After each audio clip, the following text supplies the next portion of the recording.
With the second pick in the 2020 NFL Draft, the Washington Redskins select Chase Young, defensive end, Ohio State. But you know, as they say, hail to the Redskins. Let's roll, man. Let's go.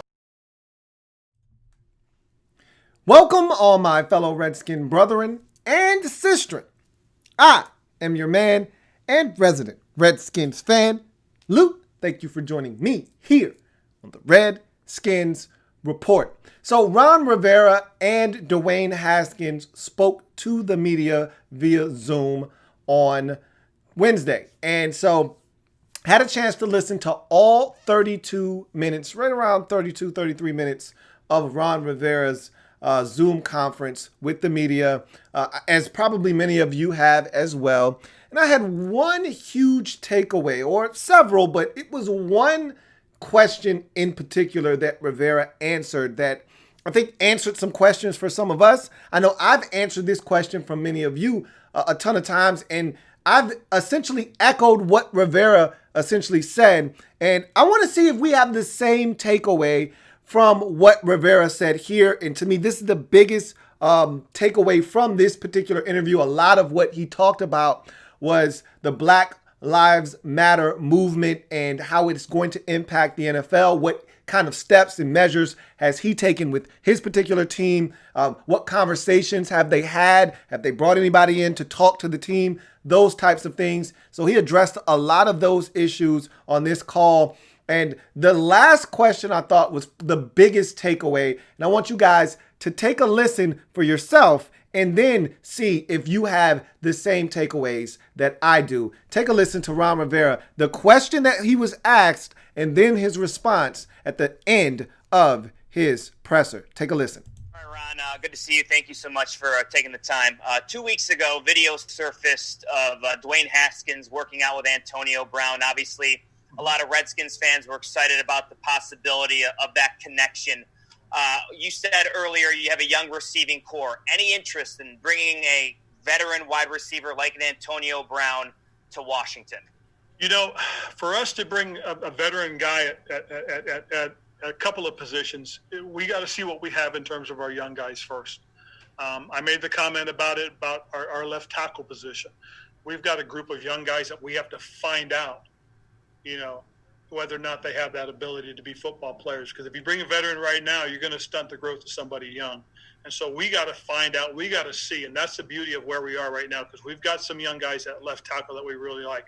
You know, we've got some young guys at wide receiver that have shown you potential over last season and now into the preseason, or excuse me, the offseason. You haven't really had a chance to watch them.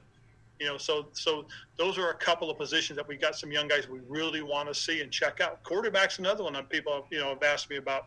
And so I've just said we have to see what we have before we make those decisions. You know, I know who Antonio Brown is. I know he's a great player. He's an impact guy. He's also a veteran guy, and we've got some young guys that we have to find out about. So, again, that's kind of the approach, is that we want to see what we have. You know, if we were able to go through OTAs and now mini camp coming up next, which would have been next week, we would have been really able to judge that and say, hey, you know what, we need to get a guy at this position, or we need a guy at that position. Hey, these guys aren't coming along like we're hoping. Let's pull the trigger on bringing this guy into our organization. So that's the hard part about not being able to see our guys. As I said, I went through it when I was first in Carolina as a head coach, you know, not knowing who we had, and coming out of the lockout, we had to go sign players. And we signed players without me really knowing who they were. And that does make a difference. You want to know who your guys are, who your guys are going to be, and it can help you in terms of going forward, because these are the guys that you want to put your energy towards in terms of your development of your football team.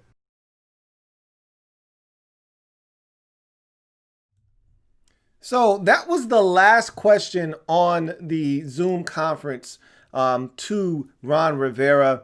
And you've had a chance to hear it now. Want to know what your reaction to what that was and what he said down in the description or down in the comment section of this video. Want to know if we're on the same wavelength. I'm going to give you my reaction to what he just said. And I've got 3 takeaways, but one stands out above the rest. Okay.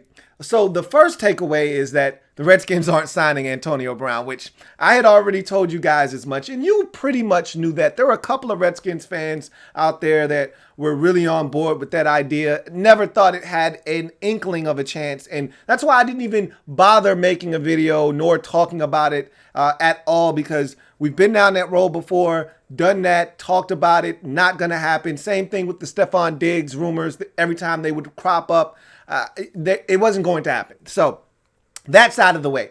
The second biggest takeaway was the fact that he said, look, let the young boys play. And I've been echoing that this entire offseason. Let the young boys play. You know, everyone wants to go add this guy or go add that guy. You know, the Saints just released their guard a few weeks ago. And everybody's like, hey, you interested in him? Should we go get him?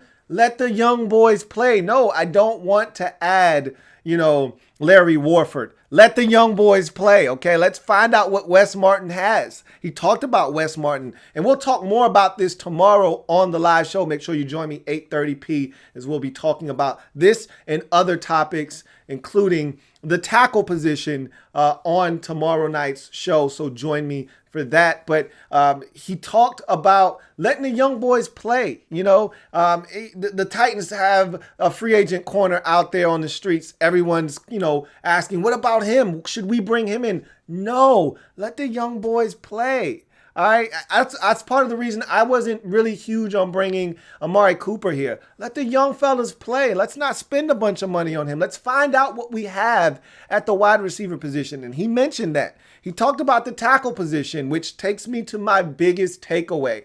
Number 3, and ultimately my biggest takeaway from what Rivera said there. And really, to me, the biggest takeaway from the entire presser was the fact that we're not signing a left tackle, folks. Somebody in that group, and I've said as much, but I told you too, there are some contingencies. There are some stipulations here that if injuries occur, if they get to training camp and within the first week they realize, hey, neither one of these guys in Cornelius Lucas or the 4th round draft pick out of LSU are ready to step up and be the guy. We got to bring somebody in here. And you heard him talk about that. Had they had OTAs already, had they been in minis and had a chance to see these guys up close and personal and got to touch and see these guys and really get a sense of, hey, do we have something here or not? Maybe they would have been able to come to some kind of determination on whether they needed to bring a guy in at this point. But because there hasn't been any physical contact with these players, haven't had a chance to put anything on tape, watch these guys in practice, see how they absorb information. Do they make mistakes over? Are they mistake repeaters? Or are these guys, or are one or two of these guys in particular guys you can plug and play and keep it moving with?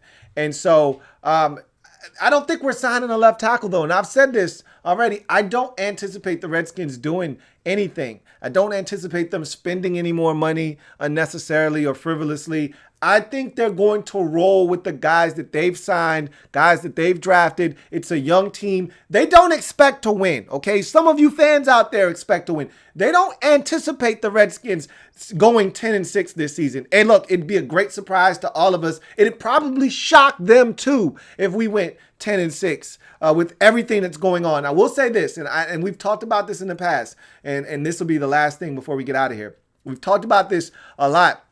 How the Redskins are at a disadvantage. Most of the NFC East is at a disadvantage. New coaching staff, new offensive coordinator, a bunch of new players. It's a young team, lots of turnover. So without having a normal offseason with OTAs and mini camps and having a chance for the staff and the coaching to be really pass down to these players and get their hands on these guys and give them some of the things that they need to be able to speed up the process. Without that taking place, you're going to be behind the 8 ball. A lot of these teams with new coaches, new coaching staff, new players, etc. are going to be a little bit behind. I will say this, and this isn't something that I've said before, but listening to Rivera talk again, he reiterated this. This is not his first pony show. This is not his first rodeo with a very unique offseason. Back in 2011, when there was the lockout, he wasn't able to have a normal offseason. He didn't see his players for the first time. He was a brand new head coach for the very first time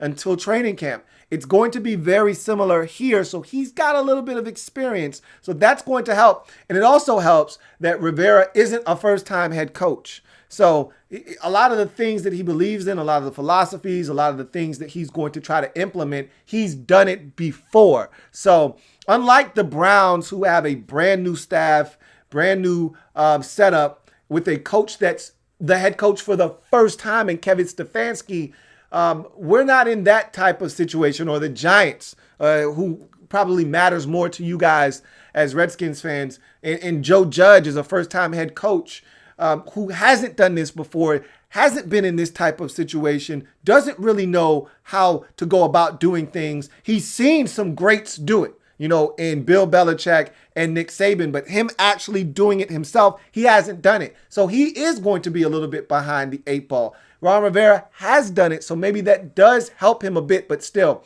at the end of the day, a lot of these young guys haven't been exposed to Rivera, haven't been exposed to the system, haven't been exposed to this coaching staff. And because of that, the Redskins will be a step behind the teams that do have some continuity and have their same coaching staff coming back. But above all else, the biggest takeaway for me is that they're not going to sign anyone, particularly at the left tackle position. You heard him talk about, hey, we like our tackles, we like our tight ends, we like our receivers, we like our quarterbacks. These are all positions where people are talking about competition. We like all of these guys. We don't need to go out and sign Cam Newton. We don't need to go out and sign a guard to come in here and compete. We don't need to go out and sign a corner. We got young corners, let them play. We got young receivers, let them play. We got young tackles, let them play. And that's essentially what Ron Rivera said. And so barring some kind of catastrophe with injuries, we'll knock on a little bit of wood for that,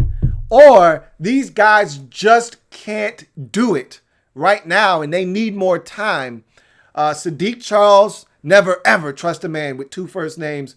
Or Cornelius Lucas, never ever trust a man with 2 first names. Or Jaron Christian, never ever ever trust a man with 2 first names. Someone's going to get an opportunity to start at left tackle, and I think it's going to come in-house from one of the names that I just mentioned. So, and I think they're hoping it's Sadiq Charles. I think that's the guy that they're banking on right now, and I think Wes Martin is the guy that they're banking on. He did speak about the left guard position as well, and we'll expound upon that tomorrow, but leave it in the comment section. What was your biggest takeaway from the clip that you just heard? Was it the same as mine? Did you hear something else? Love to read your comments in the comment section. Make sure you leave a like and sub up if you haven't already done so. Remember, I am a Redskins fan, etched in burgundy and gold. My Redskins spirit will never die. Redskins spirit will never fold. Until we meet again, hail to our beloved Washington Redskins. I will see you guys tomorrow for the Redskins Report live.